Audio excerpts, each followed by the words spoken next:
And so on this, the 46th day since the massacre of 20 first graders and 6 educators in Newtown, Connecticut, it has come to this. Father of Newtown victim heckled at hearing. Neil Heslin, whose 6-year-old son Jesse was shot to death at Sandy Hook Elementary, testified to the Connecticut General Assembly's bipartisan task force on gun violence prevention and children's safety. The hearing was attended by other parents of Sandy Hook victims, and also in attendance in the audience, NRA members and opponents of any form of gun or ammunition control. Here is what led to a grieving father being heckled by the gun-worshipping fanatics in the audience who wrongly believe what no Supreme Court justice believes, that the Second Amendment grants them the right to have any kind of weapon available on earth. I was raised in a household with guns and weapons. In fact, I started skeet shooting when I was 8 years old. I was educated on the safety of guns. My father was an avid hunter. I was hunting ever since I was 8 or 10 or 12 years old with him. I still can't see why any civilian, anybody in this room, in fact, needs weapons of that sort. You're not going to use them for hunting, even for home protection. A semi-automatic or an automatic weapon is one of the most inaccurate weapons out there. The sole purpose of semi-automatic, those AR-15s or the AK-47s, is put a lot of lead out in the battlefield quickly, and that's what they do. And that's what they did at Sandy Hook Elementary School on the 14th. That wasn't just a killing, that was a massacre. Those children and those victims were shot apart. And my son was one of them. I just can't fathom why any of us need that in our society or in our home. Why do we need 30-round magazines or cartridges? There's no one in this room here that's got the capability, mentally or physically, to take on 20 people or 15 people where you would need 30 rounds of ammunition. There's no reason for it. That school was a beautiful place. It was like Mayberry, going to that school in the morning. I never saw anybody that wasn't happy there. And we dropped him off that morning at 9:04. I saw the clock. I walked him into that to the school. He gave me a hug and a kiss. He said, and I gave him a hug and a kiss back. And he said, goodbye. He said, I love you. And he said, I love Mom too. We were supposed to go back and make gingerbread houses that day. We never made it. 20 minutes after that, my son was dead. And there's no reason for it. There's no reason that Adam Lanza's mother should have had those weapons in that home, locked up or not locked up, with a child that apparently had mental issues. A place to start is banning these weapons. There's no reason for these. There's no place on the street for them. We don't need these weapons on the street or in our homes.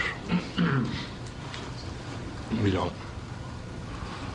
And I ask everybody to think about it, and everybody in this room, whether you're in favor of guns or in favor of banning them, to try to work together and come up with reasonable changes that work.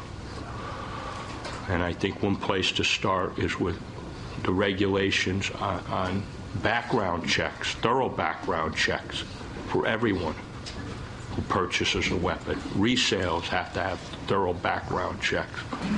I think a ban on high-capacity magazines and assault-type weapons needs to be in place. I just can't believe what happened in Newtown. We dropped Jesse off at 9:04, and an hour and a half later, I was back at that school, and it was like a military installation.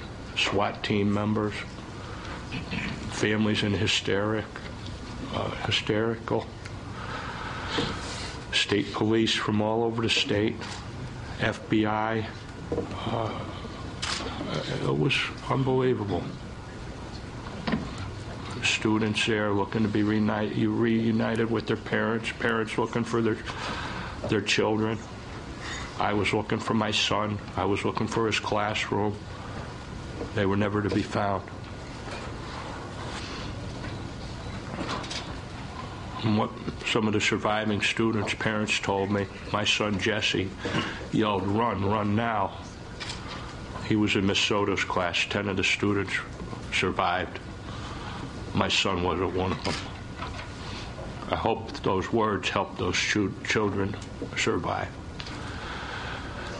And we're not living in a Wild West.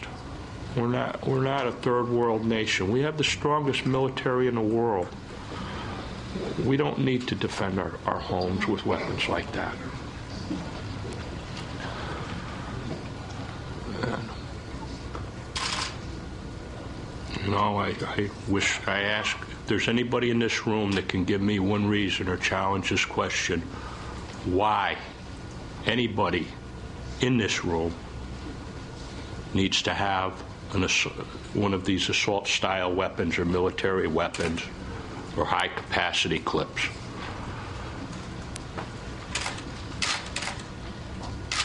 And not one person can answer that question or give me any. Section 8 shall not be infringed.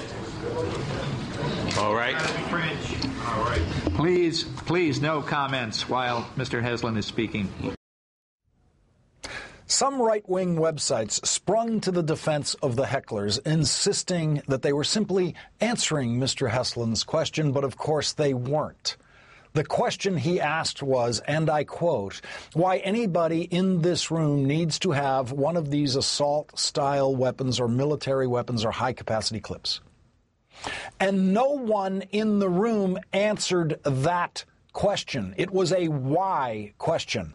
The best the hecklers could come up with was some quoting, phrasing of the Second Amendment. You hear one or two of them saying, shall not be infringed, as in a well-regulated militia being necessary to the security of a free state, the right of the people to keep and bear arms shall not be infringed. That is, of course, not an answer to the why question, the question of why do you need a 30-round magazine or an assault weapon? And the Supreme Court has always held that the government can indeed ban certain specified firearms as long as the government does not ban all firearms. The Supreme Court, including the most conservative member, Anton Scalia, believes that the Second Amendment rights are not infringed when the government bans certain specified weapons, as it has done in the past.